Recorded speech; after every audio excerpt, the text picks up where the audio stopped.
Vedremo cosa faranno, vedremo se lavoreranno bene e se lavoreranno per il Veneto, stiamo presto a valutare. Noi abbiamo un progetto di autonomia, mi sembra che questo governo si sta già esprimendo senza remore contro l'autonomia.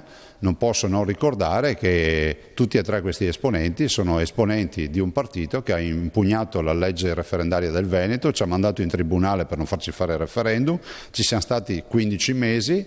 La Corte Costituzionale ha dato ragione a noi, quindi noi siamo andati al referendum non per una gentile concessione del governo di allora da loro rappresentato, ma perché abbiamo vinto in tribunale. Dopodiché, non contenti, hanno promosso ricorsi al TAR, e ancora non contenti hanno addirittura vietato ai veneti di utilizzare la tessera elettorale, la stessa tessera elettorale che chiedono agli elettori del PD quando vanno a votare per le primarie del partito. Allora, le primarie del partito PD si può andare con la tessera elettorale, a votare per il referendum ufficiale della Regione del Veneto, non di un partito, non si è potuto utilizzare la tessera elettorale. Quindi secondo lei, quando Boccia dice l'autonomia si farà in questa legislatura, fa un po' una buttad?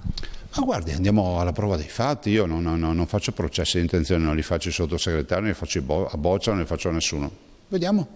Vediamo, noi tutto quello che dobbiamo fare sull'autonomia l'abbiamo fatto, aspettiamo ovviamente al varco del governo con una proposta.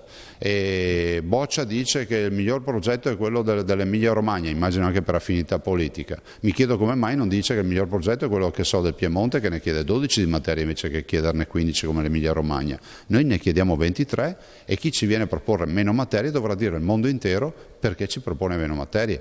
Ma quando vedo che il ministro Provenzano della Sicilia parla contro l'autonomia del Veneto ma non dice nulla sull'autonomia della Sicilia, io mi chiedo perché alla Sicilia sì e al Veneto no?